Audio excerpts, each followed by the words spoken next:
You're listening to dark history for sleep. Tonight, close your eyes and leave behind the fantasy of horned helmets and easy glory. Tonight, you are not a hero. You are a child, cold, hungry, and desperate to survive. In a world that asks for your strength before you've even learned to speak. This is the true story of what it meant to become a Viking warrior, hour by hour, day by day, year after year. A journey from frightened child to hardened killer, to one more scarred body in the endless northern dark. Most never made it.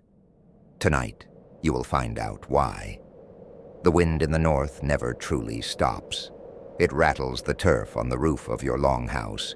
It wails down the black river valleys, carrying snow and ice, and sometimes the lonely calls of wolves. This is the first sound you ever hear, pulsing beneath your mother's heart before you are born. A wild, hungry wind, older than any story. You come into the world in the dead of winter. Outside, snow drifts higher than a man's waist. The sea is frozen in the fjord. Inside it is only barely warmer, thanks to the smoke from the central fire. Your mother's face is strained, her voice a low growl as she pushes you into the arms of a waiting midwife. She is old, bent, her hands quick and skilled. The room is crowded. Your grandmother, your father, your mother's sisters, all watching, silent and tense. The walls are made of rough timbers and earth. The only light is from oil lamps and the red glow of the fire. You are washed with snow, not warm water. The midwife checks your tiny hands, your mouth, your feet. She listens to your first cries. If you are too small, if your legs are bent or your eyes do not open, she glances at your father. Sometimes a nod is all it takes. Just a nod, and the child is carried out into the snow, left for the cold and the gods. This is not considered murder. It is the old way. Exposure, a world where every winter is a test, and only the strongest survive. No one speaks of the little ones left to the wind, but their ghosts haunt every fire, every lullaby. But you are strong enough. You survive. Your mother ties a scrap of red wool around your wrist. Protection from spirits, she whispers. She feeds you from her breast, then wraps you in a blanket made of sheep's wool and animal skins. There is no cradle, just a pile of straw near the hearth. The winter is long. Your world is the flicker of fire, the creak of wood, the muffled sobs of women when another child does not wake.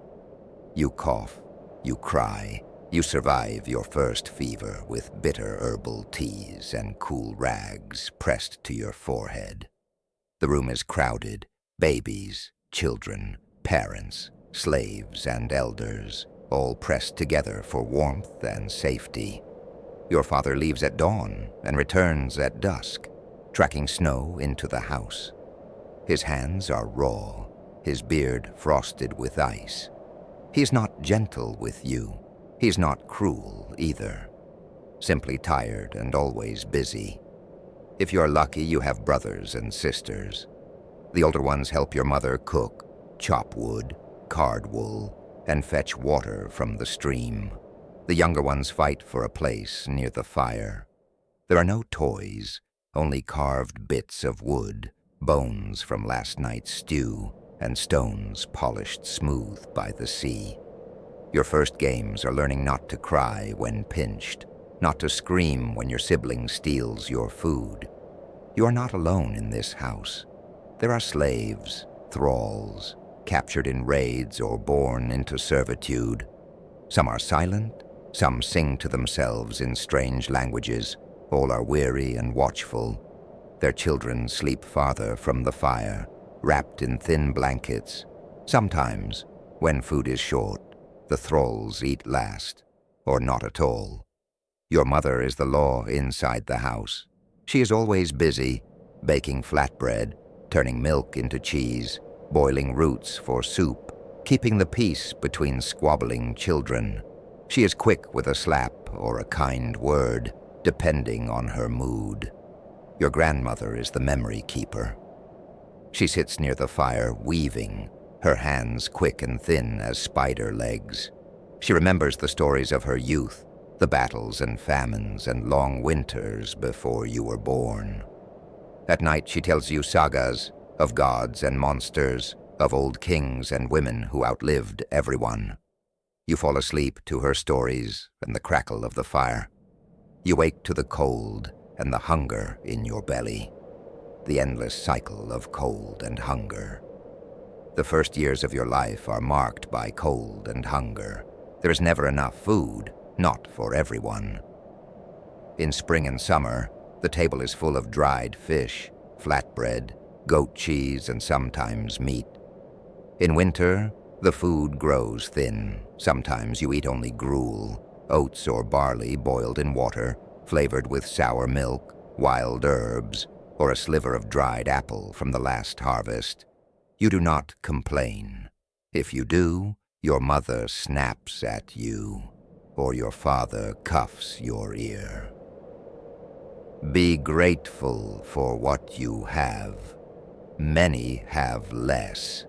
The house is smoky. The fire in the center burns all day and night, but the smoke rises only slowly through the hole in the roof, drifting into every corner, stinging your eyes, settling in your lungs. Coughing is normal. Sickness is always near. If you catch a fever, your mother calls for herbs, for prayers, for help from the gods and the spirits of your ancestors. Some children recover, some do not.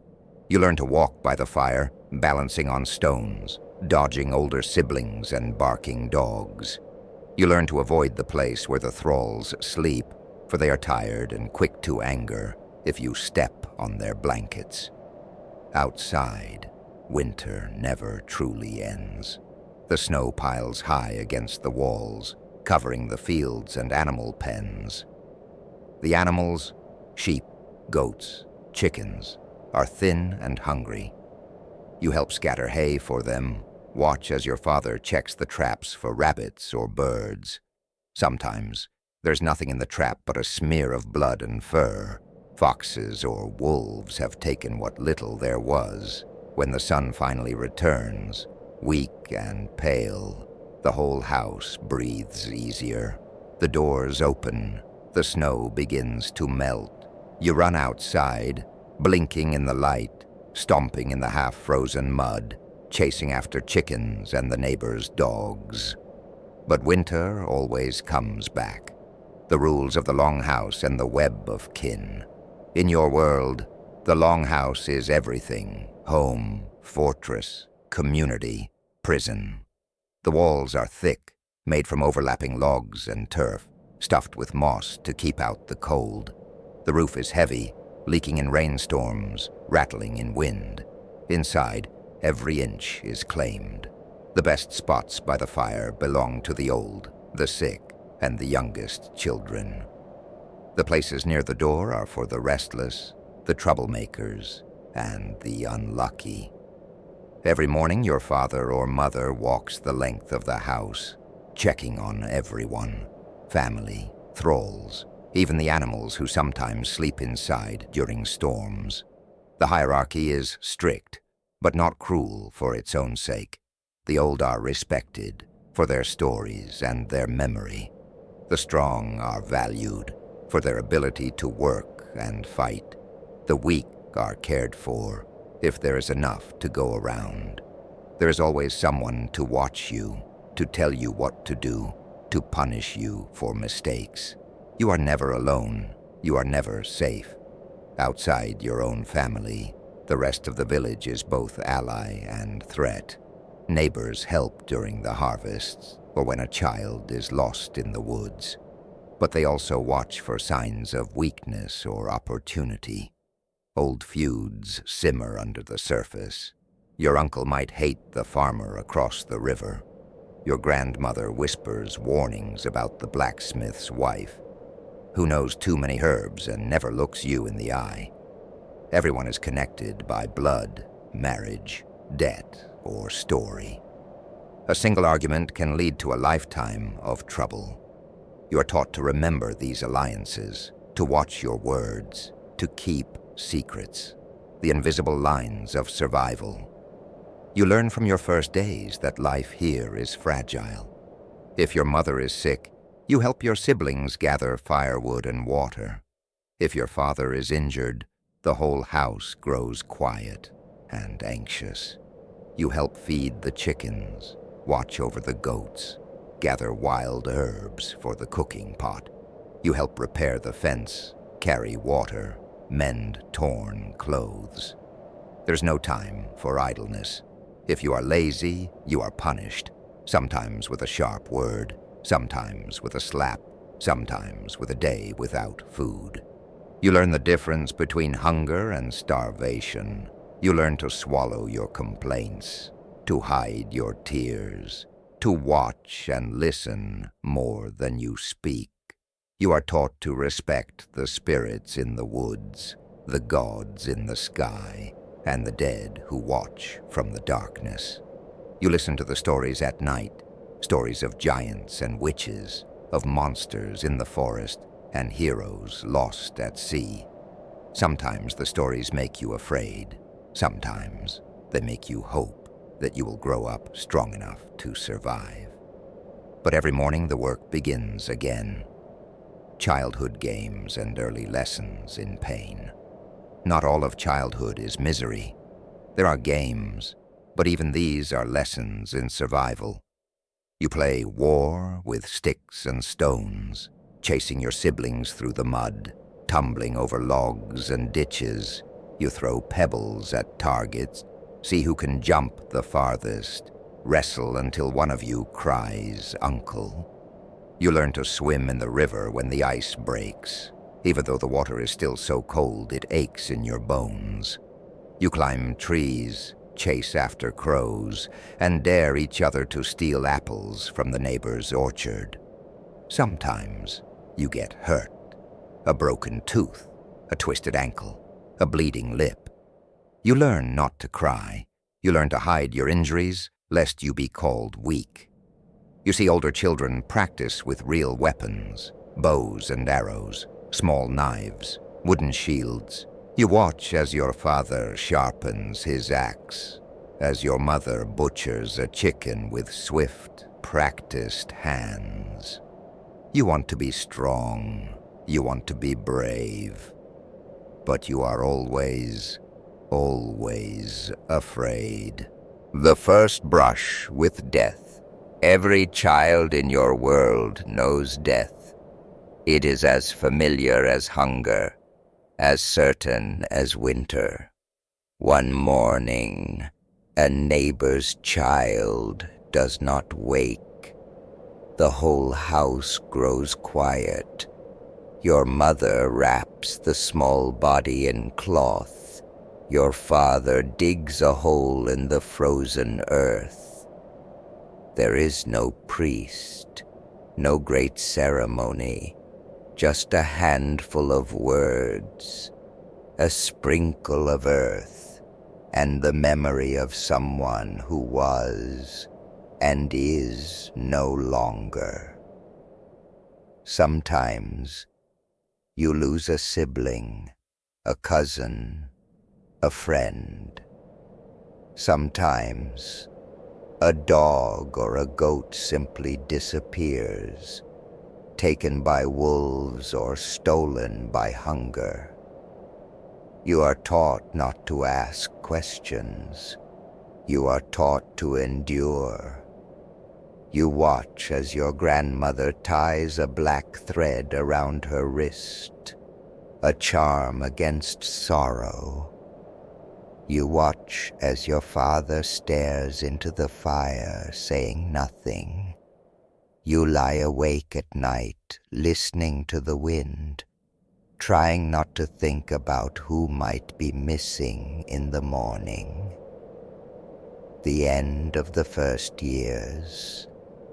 As you reach your fourth or fifth winter, You have survived longer than many. Your body is thin but strong, your skin marked with old bruises, your mind full of stories and warnings. You have learned to listen, to obey, to endure pain without flinching. You have learned to watch the adults for signs of anger or kindness.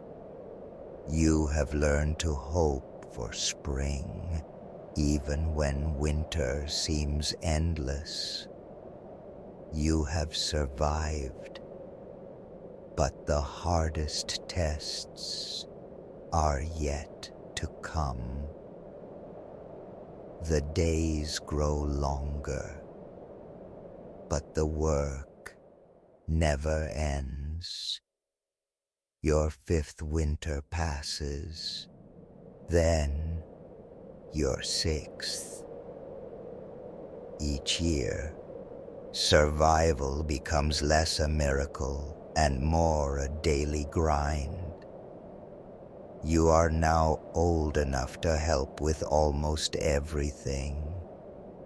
The elders have little patience for a child who cannot earn their share. Spring comes with its own work. The snow finally melts, and the earth softens underfoot. The whole village, children, adults, thralls, spills out into the fields. Your hands grow raw, red with the effort of digging, planting, and hauling buckets of water. You scatter barley and rye seeds, sometimes reciting a half-remembered prayer to the gods for luck. The adults rarely speak of hope. Their words are practical. Work harder. Mind the crows. Don't waste a seed. You learn to count every grain. Children run errands through the muddy lanes, dodging older cousins and wild dogs. You deliver messages between farms, always wary of strangers. News is precious, but so are warnings. When there is talk of wolves in the woods or a strange boat in the fjord, children are the first to know and the first to run home. You are assigned more responsibility each year. One day you are given your own small herd, just 2 goats, but they are yours to tend. If one goes missing, the shame is yours alone. You spend long hours in the meadows, watching the goats nibble the first green shoots, learning to read the sky for signs of storms. Sometimes you listen for the faint howling of wolves, remembering the stories your grandmother told about children snatched in the dusk. Nights grow shorter, but never truly safe. When dusk falls, you help gather the goats back to the barn, checking the fence for holes.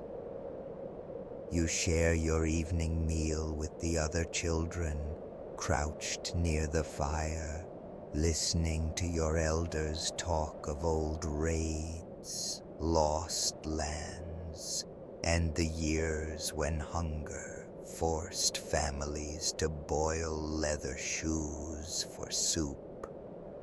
The rhythm of the longhouse, chores, learning, and unspoken tensions. In the longhouse, every day is mapped by work. Dawn, feeding livestock, fetching water, cleaning the hearth. Mid-morning, weeding fields, mending nets, splitting firewood. Noon, gathering herbs and wild greens for the evening meal. Afternoon, carding wool, spinning thread, making repairs on tools or clothing. Evening, helping cook, cleaning, and tending to the youngest siblings. You have learned to do all these things quietly. Noise is tolerated when it is laughter or song, but never when it is crying or complaints.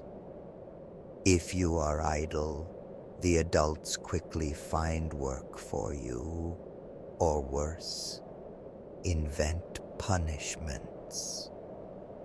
You watch your mother stretch flour with ground bark and wild seeds to make enough bread for the day. You see your father's face grow dark when he counts the stores and knows they won't last until the next harvest. You hear the hushed arguments between your parents, sometimes about food, sometimes about old feuds, sometimes about you or your siblings. Every family has secrets. Children learn not to ask questions, but you listen carefully, picking up hints about who can be trusted, who might be dangerous, who owes whom a favor or a grudge. Games that are not games. Play as training for pain. Children play, but there is nothing gentle about your games. You wrestle in the mud, push each other into the icy river, compete to see who can carry the heaviest bundle of wood or run the farthest up the hill. The strongest are celebrated, the weak are teased, sometimes harshly. You practice with wooden swords, chasing each other through the village. A careless blow leaves a bruise or a bloody nose. No one stops the game. Adults only laugh and tell you to be tougher next time. Sometimes you mimic the duels you've watched at the thing. You argue over who gets to play the part of the accused, the challenger, the champion. You have seen grown men settle disputes with blood, and you know, though no one says it aloud, that someday you may have to do the same. The oldest children, those closest to warrior age, show off scars and broken teeth. They teach you how to twist a stick in your fist for extra pain, how to trip an opponent in the mud, how to hide tears behind laughter. There is pride in suffering. You learn to hide pain, to walk it off, to never let your enemies, or even your friends, see weakness. Learning to kill. First blood. You are young, but already you know the work of death. Each autumn, you help with the slaughter. Sheep and goats are led to the yard. The air is thick with the smell of blood and smoke. You watch your father and uncles work with knives and axes, their faces grim but calm. You are handed a knife. At first, your hands shake. You cut clumsily, and your brother laughs at your fear. But after a few seasons, you are as skilled as any of them. You help skin the carcasses, cut the meat, salt it for winter. You are proud when you do not flinch at the first warm gush of blood. In the spring, you learn to hunt small animals. You set traps for rabbits and birds, check them each morning before chores. Sometimes you find only an empty snare, or worse, a trap sprung, and the animal gone. You learn to fix your mistakes, to set bait more carefully, to check the traps before the sun rises. The first time you bring home a rabbit, your father nods in approval. Your mother roasts it with wild herbs, and you share the meat with your siblings, each bite a reminder that you have earned your place in the house. At least for today. The old stories and the shape of fear. At night, the stories begin. Sometimes your grandmother tells them, her voice low and crackling, her eyes distant with memory. Other times, it is your father or one of the thralls, sharing tales from their homeland, strange, dark stories of wolves that talk, of witches who can turn into ravens, of ghostly armies that ride the night sky. The gods are everywhere in these stories. Odin, wise and dangerous. Thor, strong but sometimes foolish. Loki, the trickster who brings disaster. You listen with both awe and fear. You are taught that the gods see everything, and that sometimes they demand sacrifices, a goat, a ring of silver, or in the darkest times, something more precious. Superstitions shape every day. Your mother sprinkles salt in the doorway to keep out evil. If a raven lands on the roof, your father spits and mutters a prayer to Odin. If a child falls ill, the whole house goes silent, waiting to see if the gods will show mercy. The fear of fate is constant. You learn not to whistle after dark. You never point at the northern lights. They are said to be the armor of the Valkyries, and to mock them is to invite death. Some nights, you wake from nightmares, wolves at the door, Draugr clawing at the windows, the sea rising to swallow the house. You lie awake, heart pounding, listening to the breath of your siblings and the slow, steady creak of the timbers. Illness, death, and the hard lessons of fate-sickness comes in waves. A cough spreads through the house, and one by one, the youngest children weaken. Your mother boils herbs, your grandmother makes a poultice, your father sharpens his axe in silence. There is nothing to do but wait. If a child survives, there is quiet celebration, an extra bit of cheese at the evening meal, a new song sung by the fire. If not, there is only silence. A small body wrapped in linen, a grave dug in the frozen ground, a stone set upright to mark the place. You are taught not to cry for long. The gods take whom they will. It is better to be strong, to keep working, to honor the dead by living well. When the thing is called the assembly of the village, all disputes are aired. You watch as men argue over sheep, over land, over insults. Sometimes there is a fight. Sometimes a man is outlawed, banished from the community, forced to survive alone in the wilderness. You wonder what it would be like to be cast out, to have no family, no fire, no hope. You pray to the gods, never aloud, but in the silent language of fear and longing. The shadow of raiding, whispers of distant violence. As you grow older, you hear more about the raids. Sometimes, a long ship returns to the fjord, battered and short of men. The village gathers to welcome the survivors, to listen to their stories of distant lands, fierce battles, and rich plunder. You envy the warriors, their rings of silver, their bright swords, their easy laughter. But you also see their scars, the missing fingers, the haunted eyes of those who have seen too much. Some nights, you hear warnings from the adults. A neighboring village burned, all the men killed, the women and children taken as slaves. You are told to stay close to the house, to watch for strangers, to be ready to run if the alarm is sounded. You dream of glory, of sailing west to unknown lands, but you also dream of fire, blood, and the cold certainty that not everyone comes home. Learning obedience, hiding weakness. Your place in the family depends on obedience and strength. If you argue, if you fail, if you are caught lying or stealing, you are punished. A beating with a stick, a day without food, a cold night sleeping near the door. You learn to watch for signs of anger in your father's voice, the tension in your mother's hands. You learn to step quickly, to speak softly, to be useful.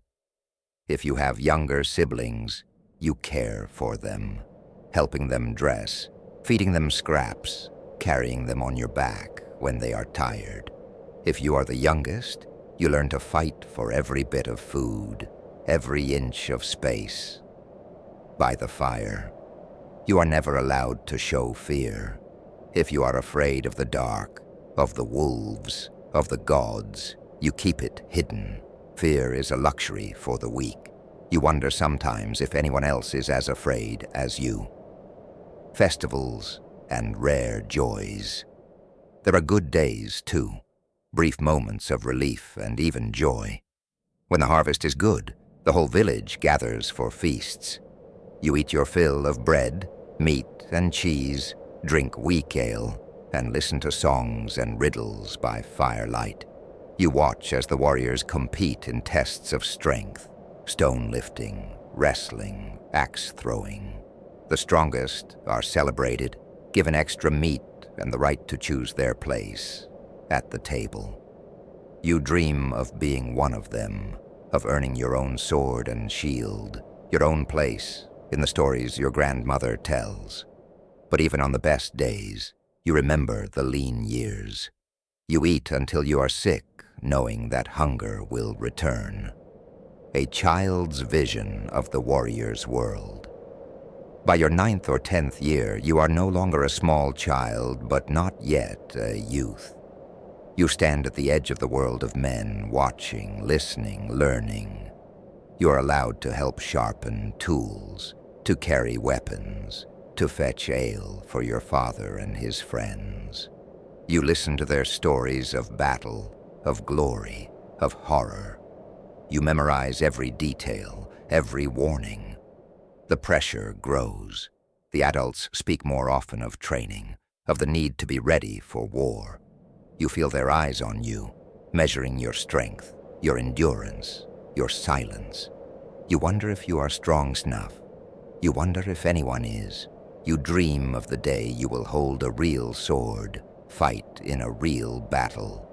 You fear that you will fail, that you will bring shame to your family, your ancestors, your gods. But you have no choice. The path is set. You can only move forward, one day, one test, one winter at a time. Crossing into adolescence. No turning back. The line between childhood and adulthood is thin in the Viking world.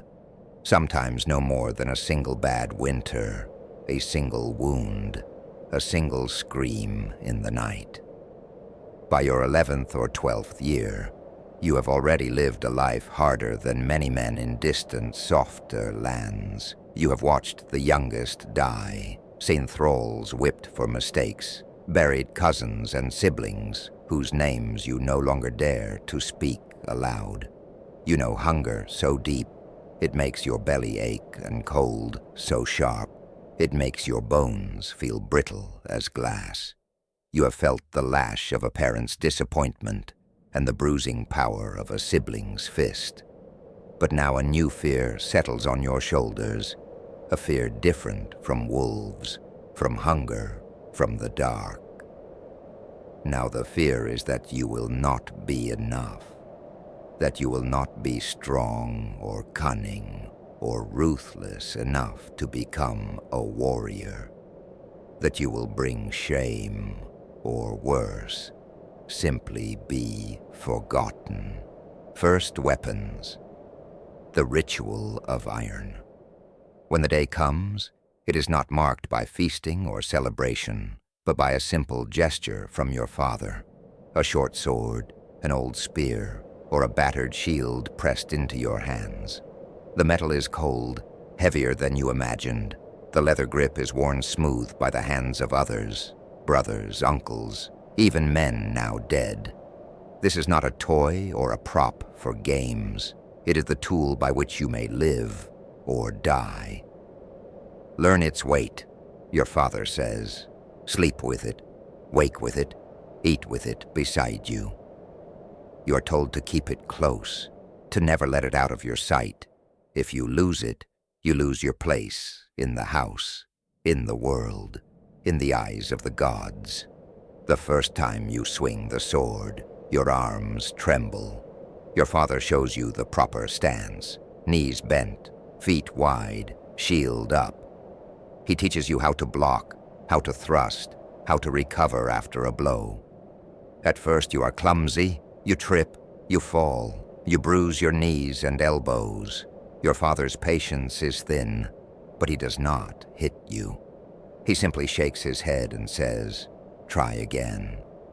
Day after day, you practice in the muddy yard, sweat mixing with the endless northern rain.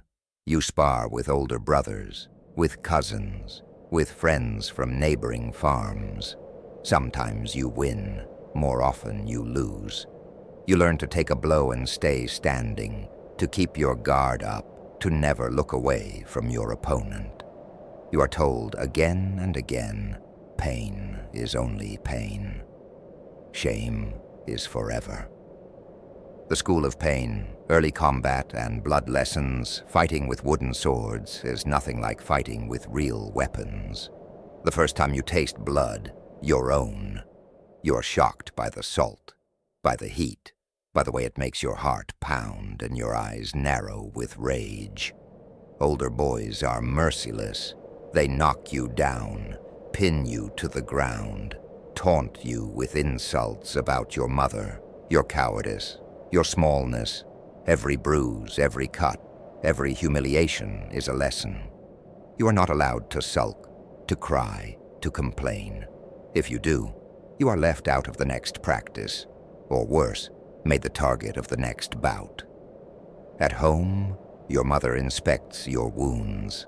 Sometimes she is gentle, sometimes she shakes her head and mutters about your clumsiness. But you know that she worries for you in silence, that every mark on your skin is a mark on her heart. You learn to move quickly, to anticipate blows, to use your surroundings, a tree trunk, a rock, a pile of discarded tools, as shields or weapons. You practice until your arms ache and your legs are unsteady. You practice in the rain, in the snow, in the choking summer dust. You practice because there's no choice. Every other child in your world is doing the same. Fear as a constant companion. By now, you understand that fear is not something to be banished, but something to be mastered. You fear failing your father's expectations. You fear the disappointment in your mother's eyes. You fear the laughter of older boys, the silence of your peers, the cold judgment of the gods. You fear being chosen last for the practice duels.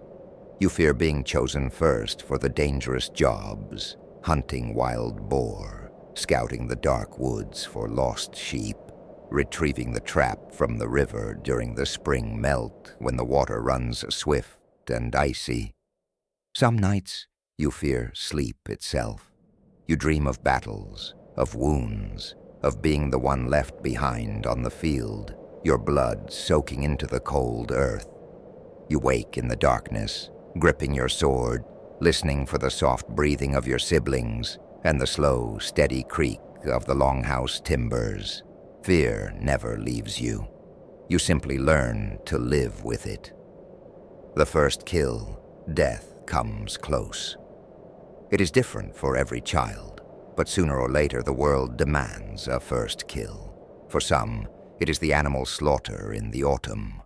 You help hold the goat as your father cuts its throat. feeling its body shudder in your arms. You learn to look away, to make the sign of Thor's hammer over its head, to speak the words that send its soul to the afterlife. You feel pride and horror in equal measure. For others, it is the hunt. You chase a wounded deer through the forest, your heart racing, your breath steaming in the cold air. You corner it at the edge of a ravine, see the terror in its eyes, and plunge your knife into its side. You feel its blood on your hands, sticky and hot, and you cannot stop your hands from shaking. For the unlucky, it is an accident, a stone thrown in anger, a wrestling match gone too far, a careless slip near the riverbank. You see the aftermath, the still body, the silence, the faces of adults closing in, closing ranks, closing off the world of children from the hard, cold reality of death. You're not told what to feel. You're simply told to remember, to never forget the lesson that every life, even your own, hangs by a thread. Community and law, the thing, the duels, and the weight of justice. As you approach adolescence, you are allowed to stand at the edge of the thing, the assembly where all the free men of the village gather to settle disputes and make laws. You watch as men argue over land, over livestock, over old grudges and new insults. You see the power of words and the power of weapons. Sometimes arguments turn to violence. A duel is called a holmgang. Two men, sometimes not much older than you, step into a circle marked by stones. They fight with axes, swords, or staves, the crowd watching in tense silence. Blood is spilled. Sometimes a life is ended. You see the way the winner stands, breathless and proud, as the loser is carried away. You learn that law is not justice, and justice is not always mercy. You learn that to survive here is not only to be strong, but to be clever, to know when to speak and when to be silent, when to fight and when to yield. Superstition and the unseen world. The older you get, the more you see how superstition rules every moment. A strange dream sends your mother to the temple to leave an offering, honey, mead, or a small piece of silver if times are good, a bone or a feather if they are not. If someone in the house falls ill, the whole family fasts and prays, sprinkling water from the holy spring and burning herbs to drive out evil. You learn the signs, what it means if the chickens refuse to lay, if the dog howls at the moon, if the wind changes direction at sunset.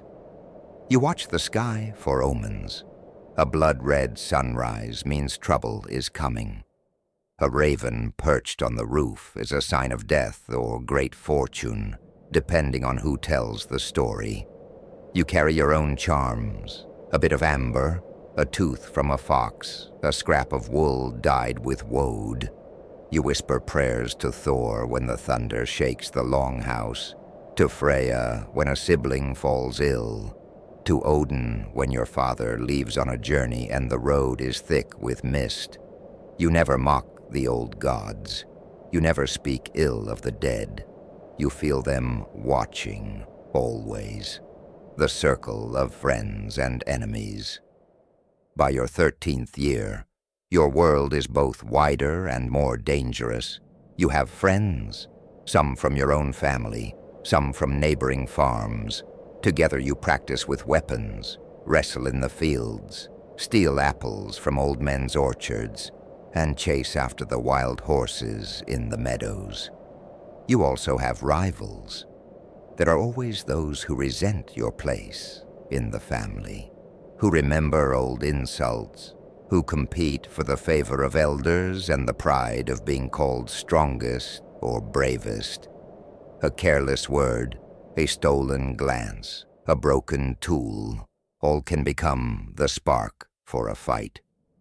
You learn to keep your guard up, to watch your back, to know who will stand with you, and who will betray you if it means an extra piece of bread or a place by the fire. Friendship is fierce, but it is also fragile. The line between ally and enemy is thin, and one bad day can change everything. Building the warrior's body, the trials of labor. There are no shortcuts to strength. You work alongside the adults, hauling stones, splitting wood, digging ditches, thatching roofs, repairing fences. Every chore is a lesson in pain, in patience, in persistence.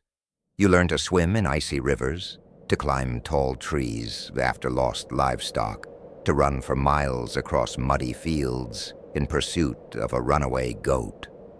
You compete in games of strength. Who can carry the heaviest load of firewood? Who can hold a plank over their head the longest? Who can stand in the freezing stream without flinching? Injury is common. A twisted ankle, a sprained wrist, a cracked rib from falling off a horse. You do not complain.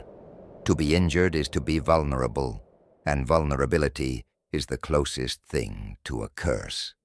The body you are building is not just for show. It is a shield against the world, a sign to your family, your neighbors, and your gods that you are worth keeping. Rites of passage, from boy to warrior. Every village has its own traditions, but the transition from child to warrior is always marked. Sometimes it is a public event, a feast, a test of skill, a challenge issued before the whole community.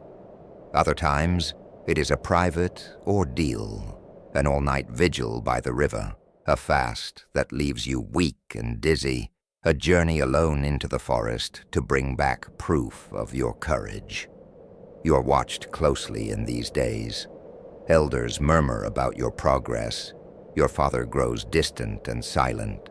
Your mother's eyes linger on you, as if trying to remember the child you were before the world began to harden you. Some families send their sons to live for a time with distant relatives or allies, a kind of foster age meant to toughen the boy and build new bonds between households. You fear being sent away, but you also hope for it, a chance to prove yourself in a place where no one knows your weaknesses. When the test comes, it is both terrifying and exhilarating. You are handed a weapon, sometimes the family's best sword, sometimes a battered old spear. You are told to show what you have learned. Some are made to fight an older boy or a visiting stranger. Others are sent into the woods at night to bring back something, a wolf pelt, a handful of rare herbs, the feather of a hawk. You do what you must. Failure is not an option. The weight of expectation. As the rituals end and the days grow long, you find yourself staring at the horizon, wondering what the next year will bring. You're not yet a man, not yet a warrior, but the pressure is mounting. The adults speak in low voices about raids planned for the spring, about distant kings seeking warriors, about traders who need protection on the long road to the east. Your father is quieter now, watching you with new eyes. Your mother is both proud and afraid.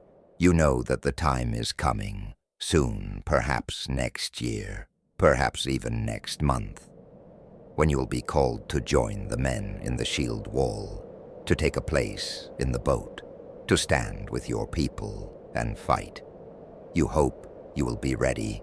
You pray you will survive. You wonder, as you look at your battered hands and your bruised arms, if anyone is ever truly ready.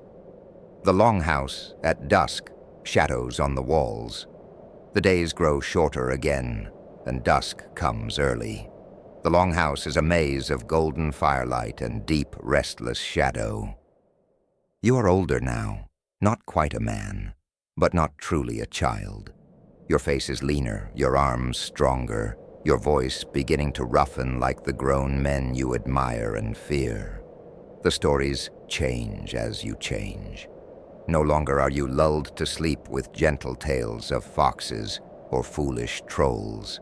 Now the sagas are darker, full of loss and revenge, of men outwitting giants, of women left to mourn, while their sons and husbands vanish in the mist. Your grandmother's hands tremble as she weaves.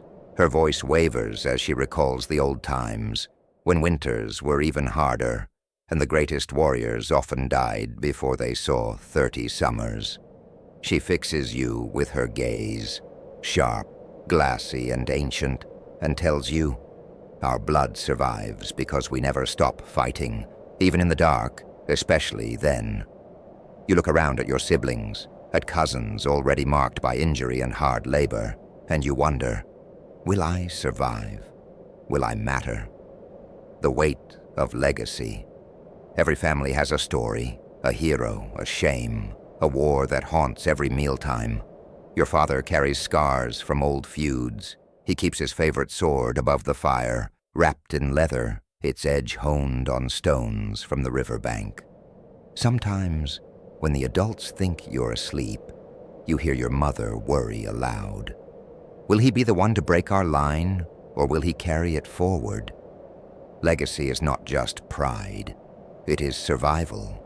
If you falter, if you disgrace your family, it is not only your fate at stake, but your kin's standing in the village, their chance to claim land or cattle, even their right to stay in the longhouse should a chieftain come calling.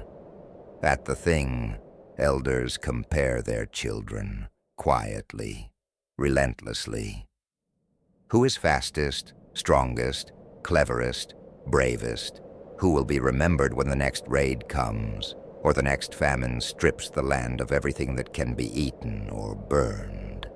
You feel their eyes on you as you practice with the spear, as you recite the old poems, as you kneel before the house god figure, touching your head to the wood as your ancestors did before you. You carry not only your own fear and hope, but theirs. The last games, childhood.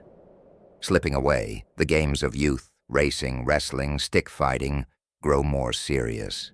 Your friends are now rivals as much as playmates. A joke can turn into a scuffle. A contest can end with blood and missing teeth. Older siblings, cousins, and village boys test you daily. Who dares leap the icy stream in early spring? Who can climb the rotten pine at the edge of the clearing, risking a broken neck for a feather plucked from a raven's nest? Who will stand guard with the men during the last night of the festival, when everyone fears an attack from jealous neighbors? A scraped knee or a bruised shoulder is a badge of progress. A broken bone is a setback, but one you are expected to recover from, quickly and without complaint. If you limp, the others will taunt you. If you cry, you will be shamed. If you fight back, win or lose, at least you have tried to defend your name. Girls your age watch, sometimes joining the rough games, more often learning from their mothers and aunts how to mend wounds, how to keep secrets, how to judge a man's worth by the way he handles pain. You catch one girl's eye as you spar with your cousin. You wonder for the first time what your life might be if you survive, if you earn land and a wife and a place at the table. But the future is as uncertain as the spring thaw. The arrival of strangers, the world beyond the fjord. Late summer, strangers arrive. A boat full of men from another fjord, their clothes a little different, their accents rougher, their tempers short from weeks at sea. They come to trade, amber, salt, hides, and iron. But they also come to judge. Their leader eyes the boys of the village, searching for the strong, the brave, the ones who might be taken on as crew for the next voyage. The adults put on a feast, sharing precious mead and roasted lamb. You are made to stand tall, to carry food and drink, to answer questions about your father, your grandfather, your own skills. Can he row? Has he killed a wolf? Is he afraid of the sea?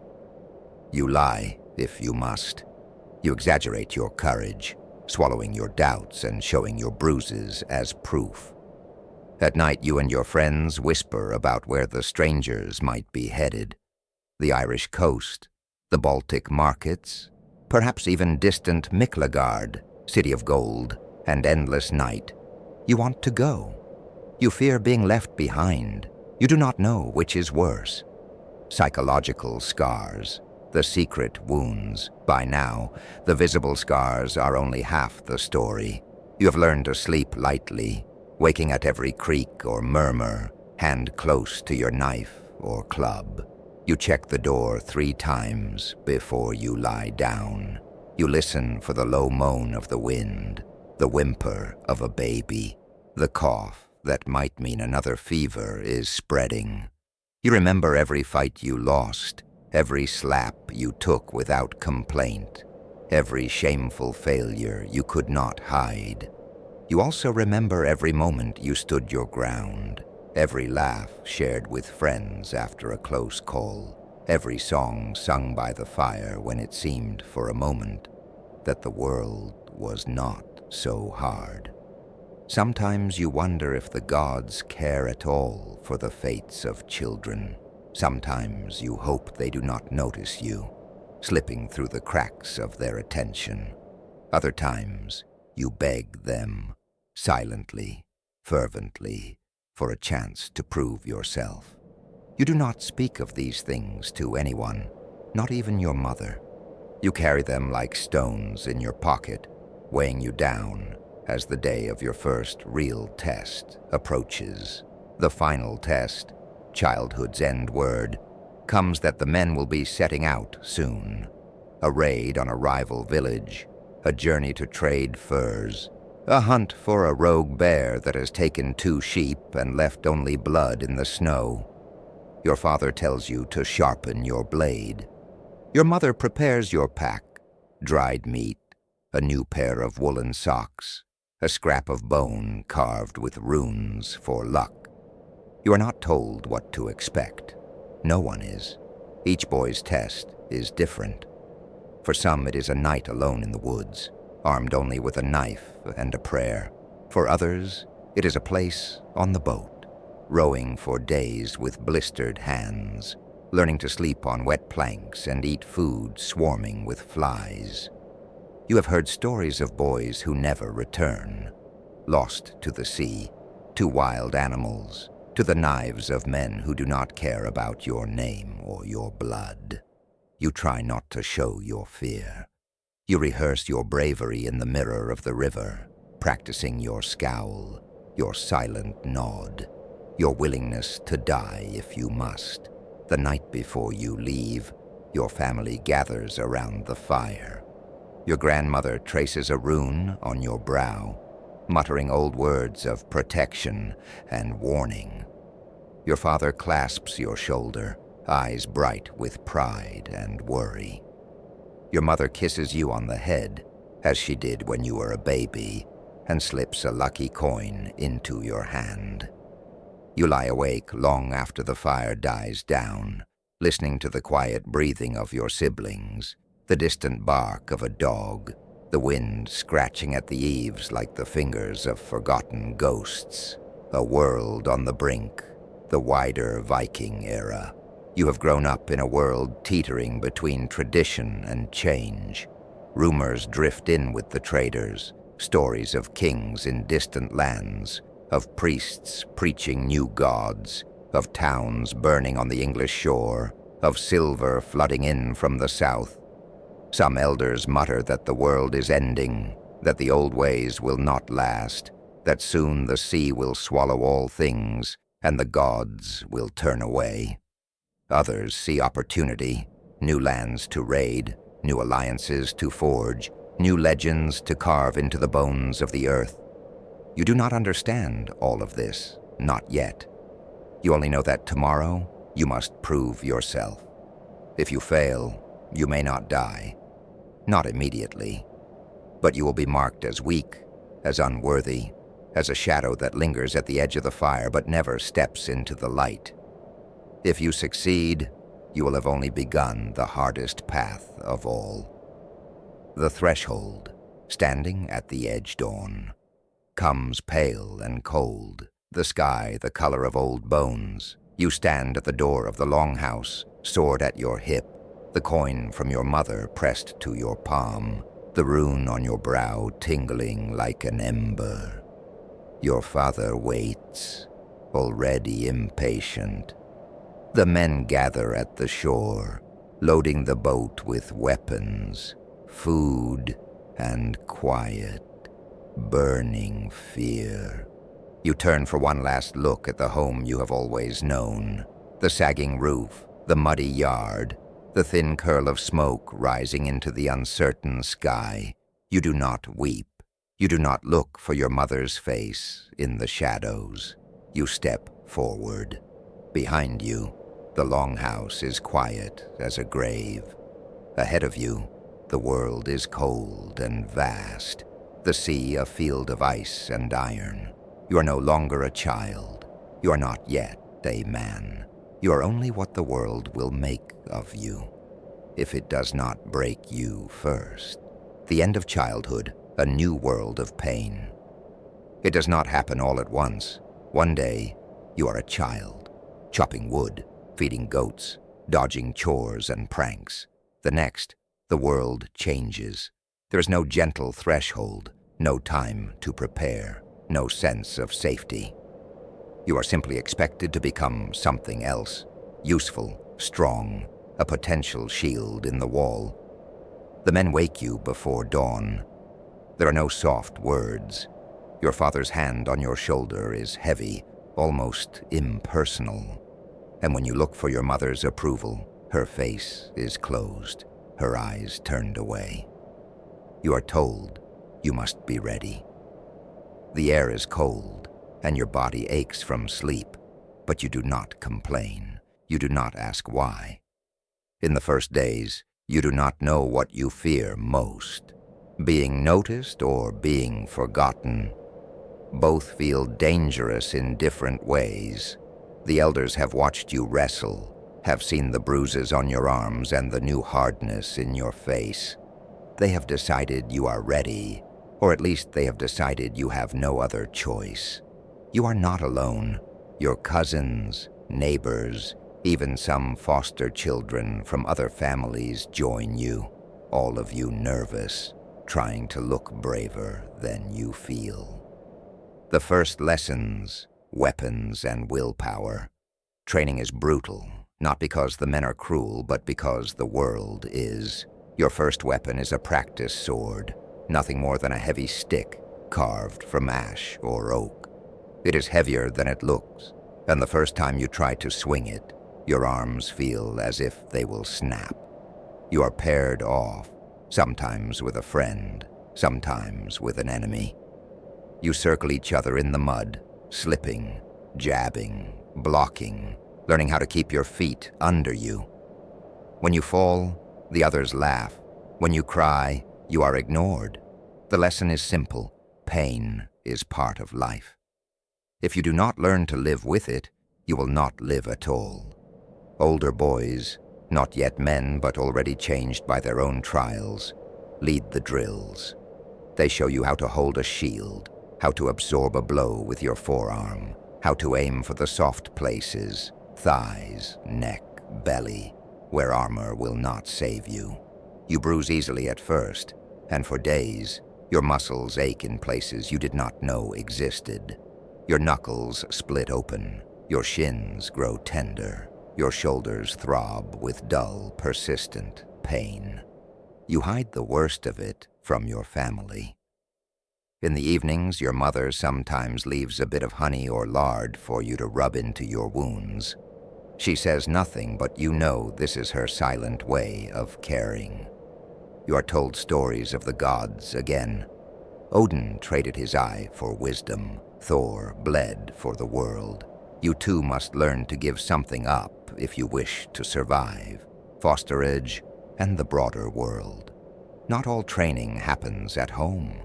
In some years, your father sends you to another village, a distant cousin, a powerful ally, or a chieftain in need of more hands.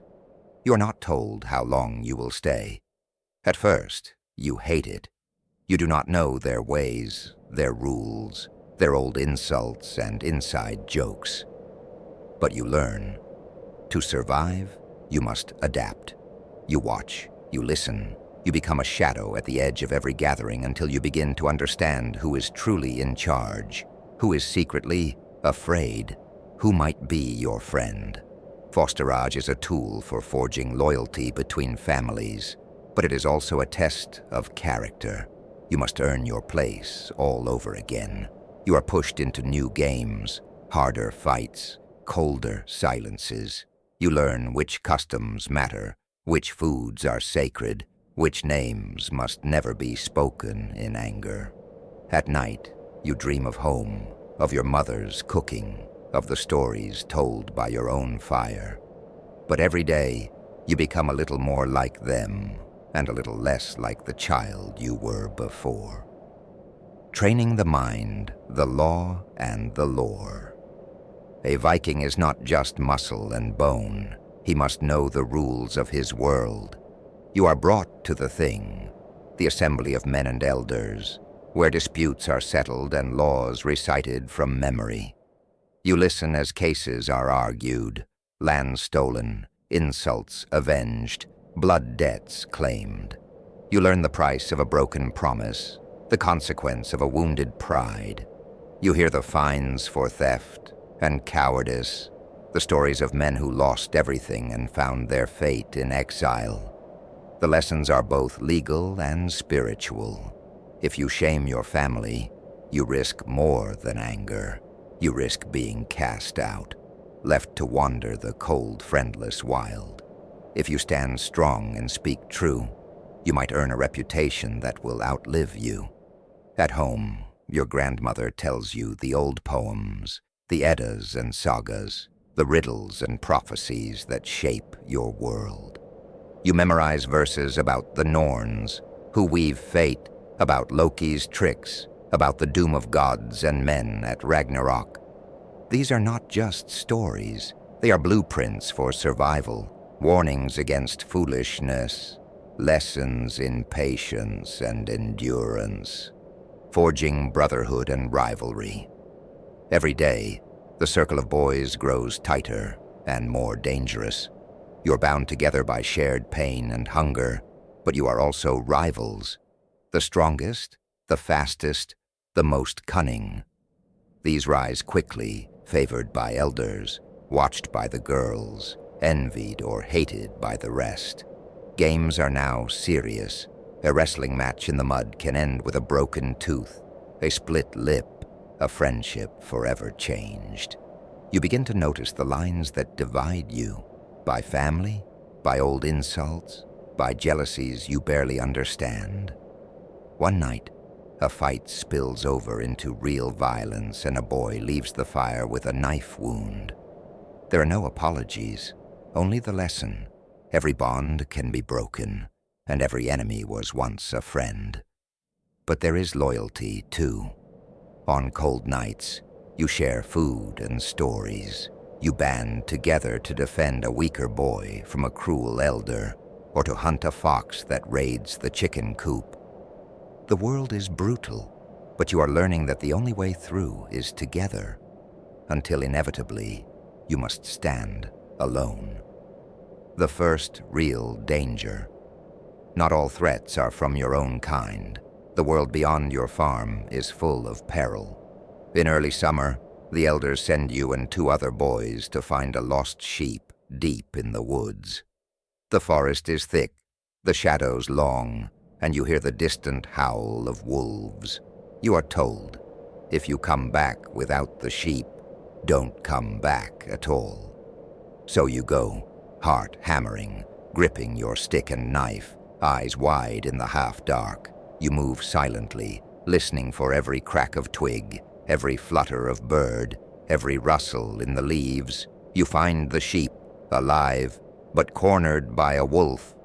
The beast turns, yellow eyes catching the last light of day. It is bigger than you imagined, faster than you hoped. There is no time for thought. You shout, you throw stones, you rush the wolf as a group, and in the chaos, it bolts, disappearing into the gloom. You carry the sheep home, legs shaking, pride swelling in your chest. That night, you dream of teeth and claws, of the thrill of fear, of what it might mean to face a real enemy and win. Rites of endurance and ritual. Pain as you grow, the rituals become more intense. You're expected to fast for days to prove your endurance and your self-control. You're made to sit out in the cold with nothing but a thin cloak, waiting for dawn, listening to the groans of the forest and the endless wind. You are taken to the river and told to swim in the icy current, to harden your blood, as the elders say. Some villages mark the transition to adulthood with tooth filing, scarification, or even tattoos, sharp pain endured in silence, a mark you will carry for life. You are told, the gods watch the strong, they remember the brave. You hope this is true, even as you grit your teeth and force yourself not to cry. Psychological pressure, no room for weakness. The unspoken rule is always the same. Weakness is death. You watch for signs in yourself and others. Who flinches when hit? Who hesitates to speak? Who hangs back during chores or avoids eye contact when elders are present? The ones who fail to hide their fear are marked. They are teased, isolated, sometimes punished more harshly for their own good. You vow not to be one of them. Yet at night the doubts creep in. You remember every failure, every moment of shame. You practice your bravery in the dark, willing yourself to stand, to speak, to fight, to never run. The dream of the warrior is a heavy burden. You are told to carry it with pride. You learn to carry it with exhaustion. Another year passes, marked by wounds and victories, by lessons learned in pain and fear. You are older, stronger, but not yet a man. The world has not softened.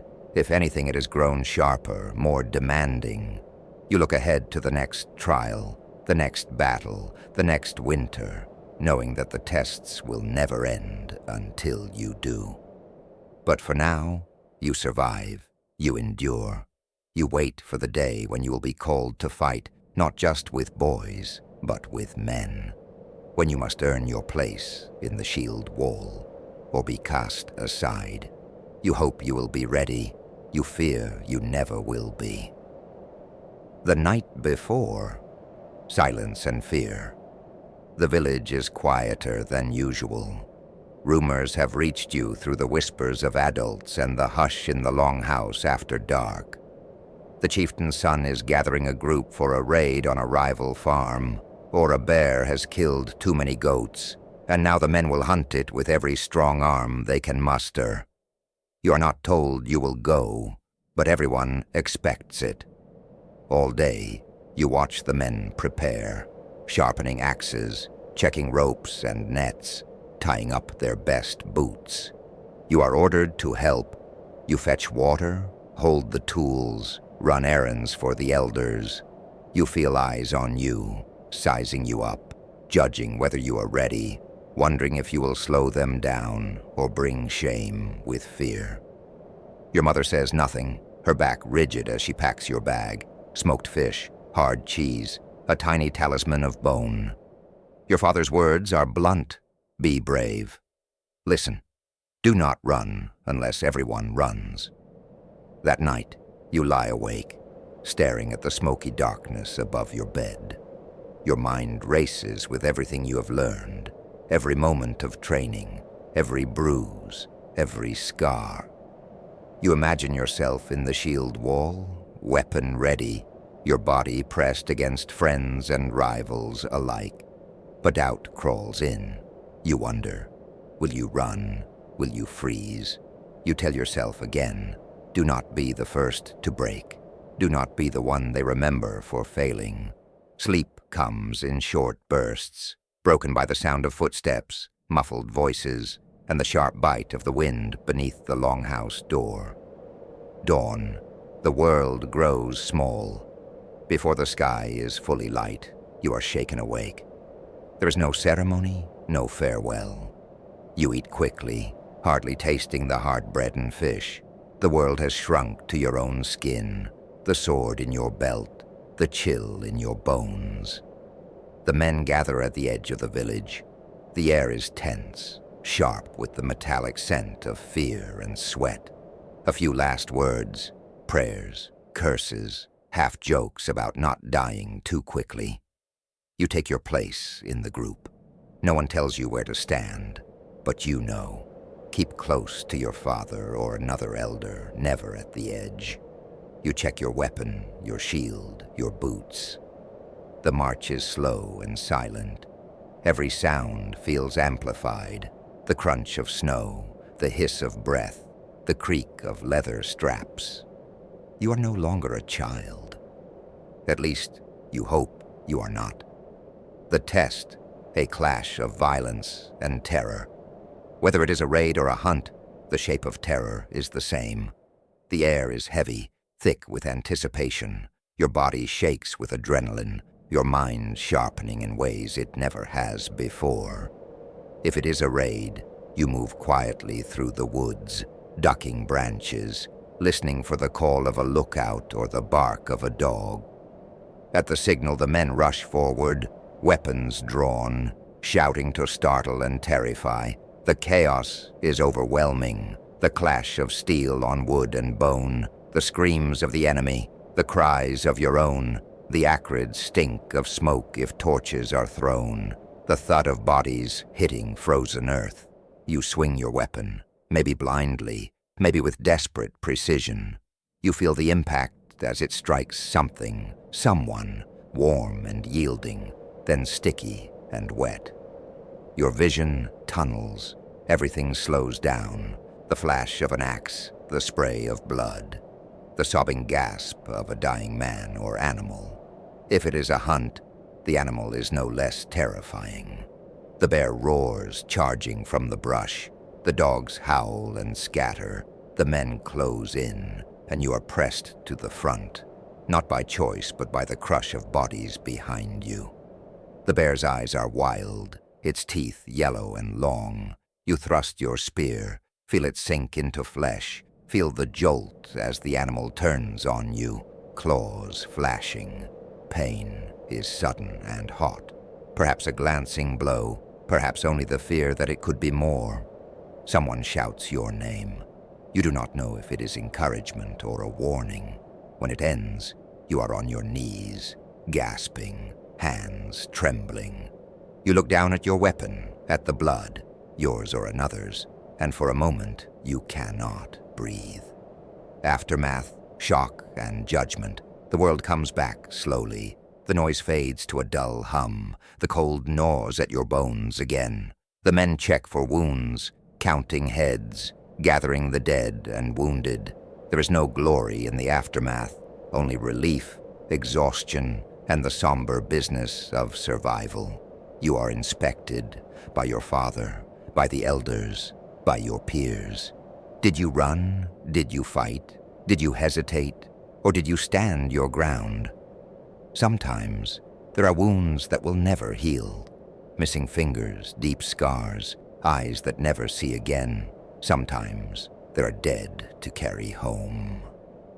You do not ask what happens to the enemy, if there was one. You do not ask about the families left behind. The world is cruel, and mercy is rare. The first night after. The weight of memory. That night back at the longhouse you are quiet. The others celebrate, drinking, singing, boasting about their bravery or their luck. You do not join them. You replay every moment. The fear, the violence, the moment when you struck and did not stop. The way your body felt both alive and numb at the same time. Your mother looks at you and knows, without words, that you have changed. She does not ask questions. She brings you food, sits beside you in silence, and smooths your hair with a trembling hand. You do not sleep well. Your dreams are sharp with the memory of blood, of screams, of your own terror. In the darkness, you begin to understand. There is no going back. You have crossed a line. You are not the child you were before. The days after, becoming what the world demands. In the days that follow, the village treats you differently. The younger children stare at you with wide eyes, as if you are both hero and monster. Your friends and rivals are changed. Some boast more, some grow quieter, some look at you with a new distance. The elders watch you more closely. They invite you to sit closer to the fire, to listen as they talk of raids gone by, of warriors who rose to greatness or fell to shame. You are told, now you know. But you are not told what you know, only that you will never be the same. Work continues as before. Fields to weed, animals to tend, tools to mend. But everything feels different.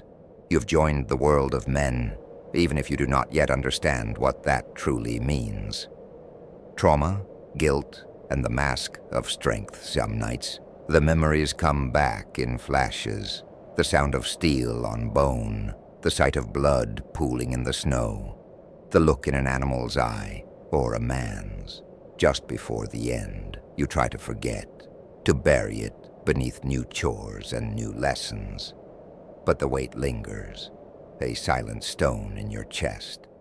You are told never to speak of fear or regret. You are told to laugh, to boast, to drink and sing louder than the voice in your head that asks, "What have I become?" You practice your smile, your swagger, your defiance. But alone, you sometimes weep. Time passes, but the memory does not fade. It becomes a part of you, a lesson, a scar, a badge you did not ask for. You are now on the path the world has set for you. The training will grow harder, the risks greater, the lines between good and evil, glory and horror, blurrier with every passing year. You are closer to manhood, but you are marked forever by the day you truly learned what violence means. Most do not make it this far. Most who do are changed in ways the old stories never warn about. Tomorrow there will be more work, more fighting, more pain. You are not done. This is only the beginning. But you are still here. For now, you survive. The season of raids. The call to war. Spring breaks the frozen grip of winter, and with it comes a restlessness that fills the longhouse and village alike. The elders, who all winter long have watched the snow pile high and the stores grow low, now cast their eyes toward the sea. It is time, once again, to send out the long ships. Word spreads quickly. A raid is being planned, a journey west or south, or perhaps east along the rivers that snake through the wild foreign lands. You do not know the full plan. Such things are for the chieftains and the old warriors. But you know you will go, whether you want to or not. The village shifts into preparation. Sails are mended, old blood washed away with sand and cold water. Spears are checked for cracks, swords sharpened with stones, leather tunics patched, new shoes made from the last of the stored hides. Barrels of dried fish and hard bread, bitter beer, and smoked meat are packed for the journey. Your mother does not weep, but her hands linger longer on your shoulders. Your father offers little advice, only a nod, a tightening of his jaw, a short prayer to Thor for a favorable wind. The rituals before departure is marked by ritual as much as by readiness. The village gathers near the shore, each family adding an offering to the gods. A silver coin, a slice of salted meat, a carved bone wrapped in red thread. A priest, often an elder or respected woman, sprinkles blood from a sacrificed animal on the prow of the ship and on each departing man. You stand quietly as the blood touches your brow, trying not to shiver, trying to look braver than you feel. The omens are red, birds in flight, the color of the sunrise, the first words spoken by the youngest child at the ceremony. If the signs are good, everyone cheers. If not, the raid is delayed, or more often, the men mutter darkly and go anyway, trusting their own strength to carry them through. The stories told by the fire in the last days before departure are all warnings about men lost to storms, ships dashed on rocks, the cruel gods who play games with mortals for their own amusement. You listen, wide-eyed, and wonder, what if I never return? What will happen to my mother, my siblings, my name? Boarding the longship, the world narrows. The ship is smaller than you expected, but every inch is claimed. You take your place among the oars, the smooth wood slick from years of hands, blood, and sea spray. There are no seats, just planks and chests, the hull packed tight with men, weapons, and stores. The elders direct you, barking orders about stowing gear and keeping the balance right. The ship slides into the water, the salt stinging your nose, the cold seeping up through your boots. The oars dig into the gray sea, and the village slips away behind you, smaller with every stroke. You're surrounded by men, some your age, some twice your years, faces grim or eager or quietly terrified. The rhythm of the oars becomes the rhythm of your heart. Pull, breathe, pull, breathe. The sea is never truly calm. Waves slap at the hull. The wind shifts without warning, cold and biting. Your hands blister and crack. Your arms burn. The food, when it comes, is dry and hard, meant for survival, not comfort. Some men vomit over the side, green-faced and hollow-eyed. Others sing low and rough, songs about home, about battles won, about the fools who never left the safety of the village.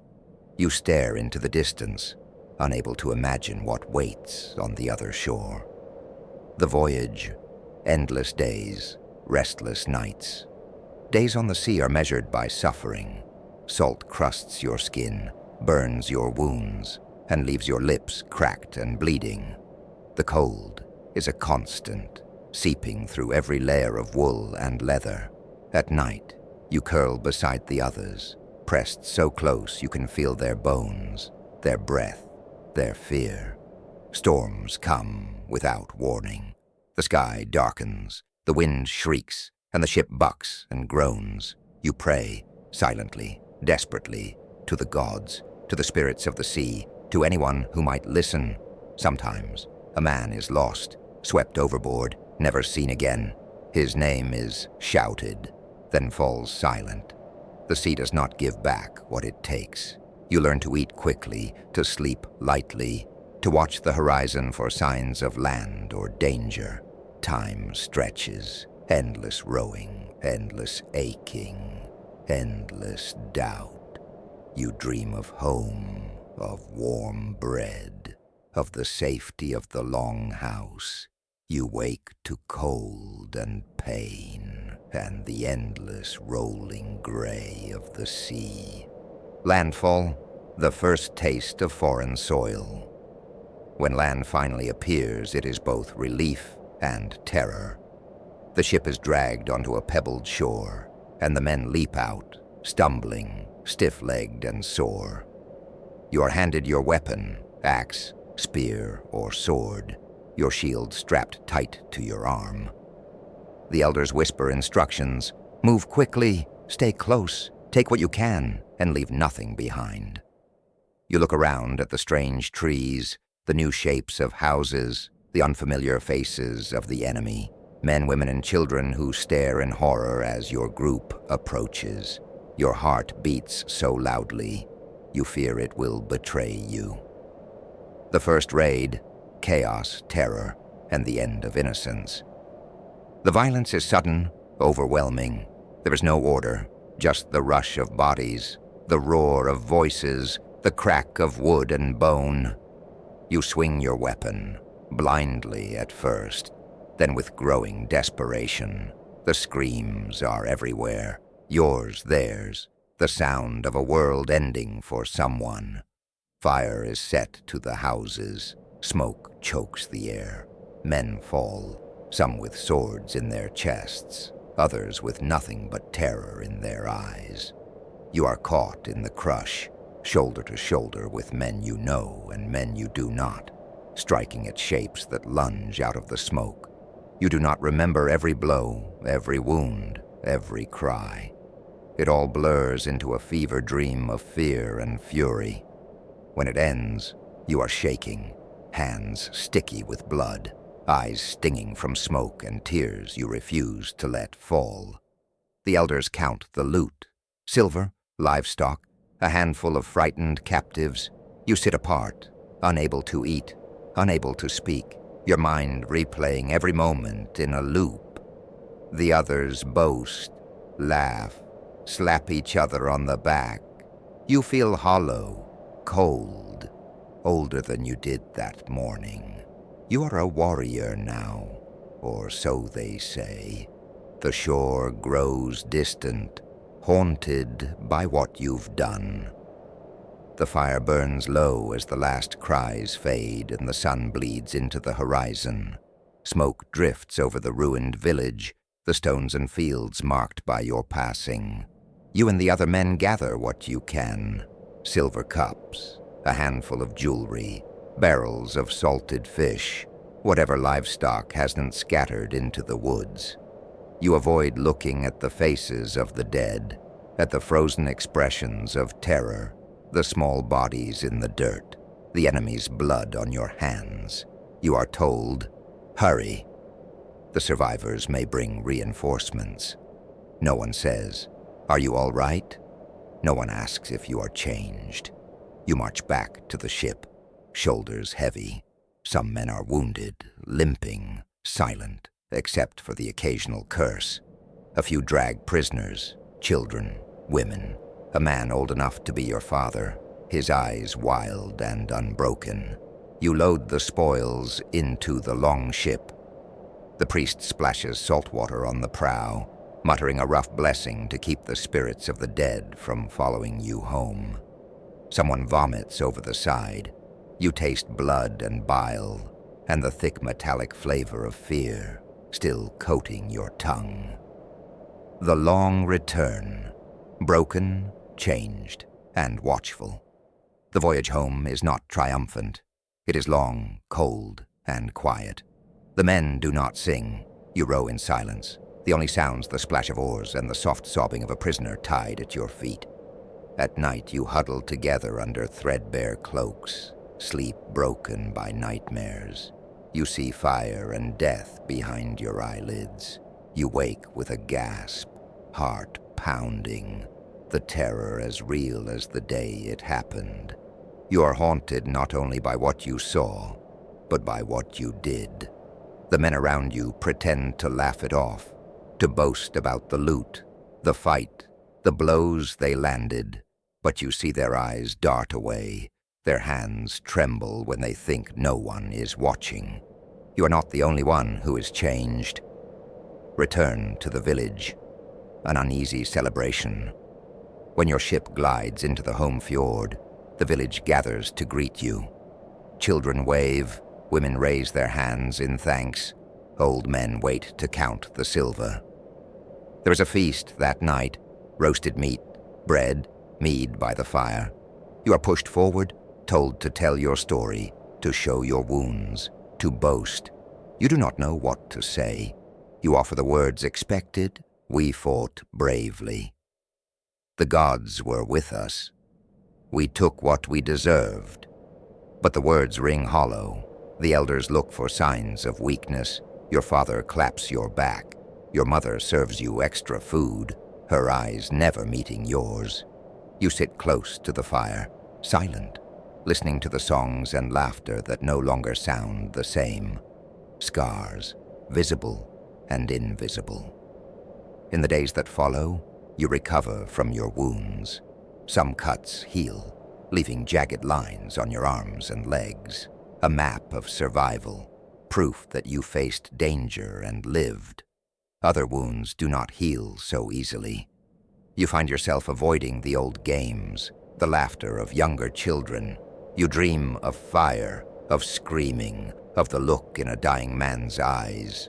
You watch for enemies at every turn, startling at a shout, a dog's bark, the crash of a pot dropped on the floor. Your hands sometimes shake. Your stomach rebels at the smell of smoke or blood. You do not speak of these things. No one does. Men who fail to carry the weight are mocked, sometimes driven from the village, forced to seek healing from priests or seers, or simply left to wander, lost to drink or despair. The true cost, what stories never tell. The storytellers, the skalds, arrive in summer, singing of the raid, the silver, the men who fought bravely. They do not mention the nightmares, the shame, the emptiness that gnaws at your heart. The village prospers for a while. There is more to eat, a new necklace for your mother, a new knife for your brother. But the price remains. You remember every face. You wonder if the gods are truly pleased, or if they mark you for something darker in the winters to come. Some men grow harder, more ruthless with each raid, their eyes colder, their laughter sharp as broken bone. Others begin to falter, slipping into silence, avoiding the next call to war. You realize, no matter what the songs say, there is no glory without cost. Every victory is paid for with pieces of yourself you will never get back. Reflections, why you wouldn't survive. You watch as the next spring approaches. The call goes out again for warriors, for ships, for vengeance or gain. You look at your hands, at the scars on your arms, at the hard faces of the men you once idolized. You know now what it costs to become a Viking warrior. Not just the risk of death, but the certainty of loss, of innocence, of peace, of sleep, of kindness, of the belief that life could ever be simple again. You think of those who never made it back, their names spoken in hushed tones, their memories fading, even as new stories are carved on the stones. You wonder if you will ever feel whole again. The final lesson of war. The world does not care for your pain. It asks for more year after year, raid after raid. Some men survive. Fewer remain truly alive. The legends never speak of the nightmares, the guilt, the loneliness of the survivor. But you know now, no one is unchanged. You stare into the fire, older than your years, and understand. This is why you wouldn't survive as a Viking warrior. Not because your body would fail, but because your soul would pay a price too great to bear. The return home, a stranger at your own hearth. The raids are over for now. The longship is dragged ashore, oars heavy with salt and sweat. Men climb out, older, more scarred, and more silent than before. You step onto the familiar stones of the village, but nothing feels quite the same. Children run to greet the warriors, shouting with joy. Women count the men, who is missing, who limps, who carries a new wound or fresh grief in his eyes. Your mother pulls you close, searches your face for the child she once knew. She finds only the hollow gaze of someone who has seen too much. She does not speak of it, but her embrace is longer, her silence deeper. You notice small things. Your younger siblings keep their distance, watching you as if you are a stranger. Old friends laugh at different jokes. You drift at the edge of the firelight, half listening to stories that no longer seem real. Your father grunts approval when he sees you survived, but his own eyes are distant. He has made this journey before. He knows what it costs, trying to live again. The shape of an unquiet peace life continues, as it must. Fields must be tilled, animals fed, roofs mended, wood chopped. The spoils of war are quickly spent, a feast for the village, gifts for the chieftain, new clothes for the wealthiest homes. The silver disappears, the hunger returns. You work harder now, your body stronger, but your mind less eager. Tasks that once seemed urgent now feel hollow. You move through the days with the memory of screams and blood always just beneath the surface. You see other survivors struggle too. Some turn to drink, fermented honey, sour ale, anything to soften the edges of memory.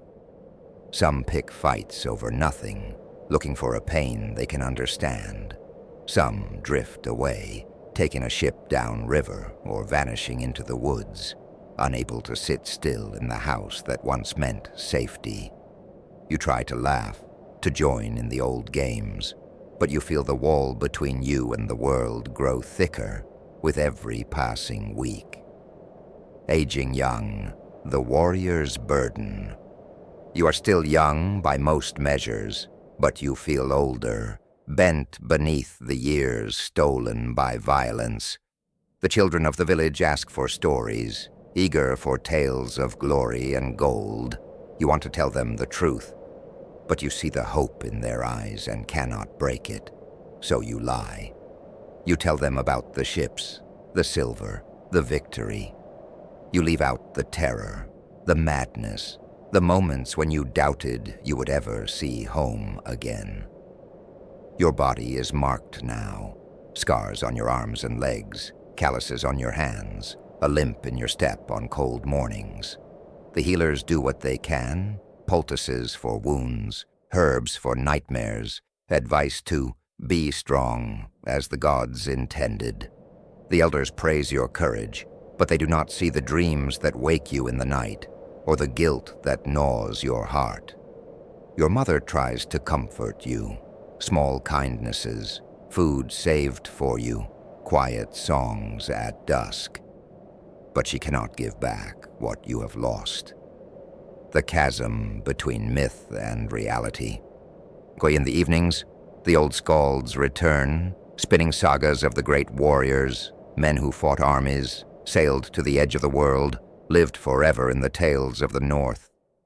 You sit at the fire and listen, but the stories sound different now. You see the holes in the legends, heroes who never flinched, victories without loss, deaths as quick as a sword in the hand. You remember the real faces, friends lost, enemies who begged for mercy, the emptiness that followed every so-called triumph. You wonder if the skalds ever saw a battlefield, if they know what it means to survive, and wish you hadn't. The children are spellbound, hungry for their own chance at fame. You want to warn them, but you keep your silence. The long winter, old wounds, and new dangers. As autumn passes and winter tightens its grip, the work grows harder. Some men do not heal. An old wound festers. A cough becomes a fever. A limp becomes a crutch. You help where you can, patching roofs, mending nets, hunting in the snow. Every task reminds you of what you have endured and what may yet come. A rumor spreads. Another chieftain has called for warriors, offering silver and land to any man willing to fight. The young men are eager. You feel only dread. You know what the price will be. You have already paid it, in blood and sleep and peace of mind. You wonder how many more times you can survive before something inside you finally breaks. Growing old in a world that demands youth, the years roll by. seasons spinning like the prayer wheels of distant Christian monks. You are no longer the youngest in the longhouse. Children born after your first raid now train where you once stood, eager and afraid. Your body grows slower, aching with old wounds. The limp in your knee is now permanent. Your hands shake in the cold. You try to join the younger men in their drills, to spar, to hunt, but your strength fails sooner, and your breath comes harder. The boys laugh kindly at first, then with pity. You sense their impatience, the same impatience you once felt toward the wounded and slow. The elders nod at you with respect, but they also watch for signs you cannot keep up. A society that demands warriors will always be hungry for youth and ruthless with age. You are still needed when it comes to stories, how to read the clouds, when to plant barley, which road is safe, who can be trusted. But fewer people ask for advice about war. The friends you lose, the ghosts that stay over the years, you bury more friends than you can count. Some are taken by new raids, one last voyage, one last chance at silver and song, and they never return. Others fade away, lost to drink or bitterness, their eyes dull, their minds eaten by memories. You attend funerals in the frozen ground, standing silent as the skald sings the old poems. You see women and children grieve, and you remember faces from your own past, friends who shared your first battle, brothers in arms who never grew old. At night, you still see them in dreams. They come to you with wounds unhealed, with laughter from better days, with questions you cannot answer. Why did I die? Why did you survive? You have no answer. You just wake up, heart pounding, the cold never quite leaving your bones. The world changes, gods old and new. There are new faces in the village now. Merchants from the south bring not just goods but strange stories. A single god who died and rose again, who forgives even the worst crimes. You hear talk of a cross instead of a hammer, of prayers that promise mercy instead of endless war. Some villagers are curious, others angry. The old gods seem distant, their blessings less certain. You keep your rituals in secret, or blend them with the new songs, hoping for peace in this world and the next. Deep down, you wonder if the gods, any gods, ever truly cared about the fate of men like you. What remains? Family, land, and the name you leave with age. You focus on what little you can still protect. You teach your own children, or the children of siblings, how to hold a blade, how to read the river for fish, how to mend wounds and survive the cold. You warn them quietly of the dangers that stories ignore, that not all wounds heal, that no amount of silver or fame can bring back what war takes. You try to build a legacy in small ways, carving your name on a post at the end of the field, leaving tools sharper than you found them, telling the truth when you can about the world beyond the village. Sometimes you see a young warrior come home with eyes like yours, haunted, older than his years. You meet his gaze, and both of you know without words. He is one of the survivors, marked forever. The myth versus the lived reality.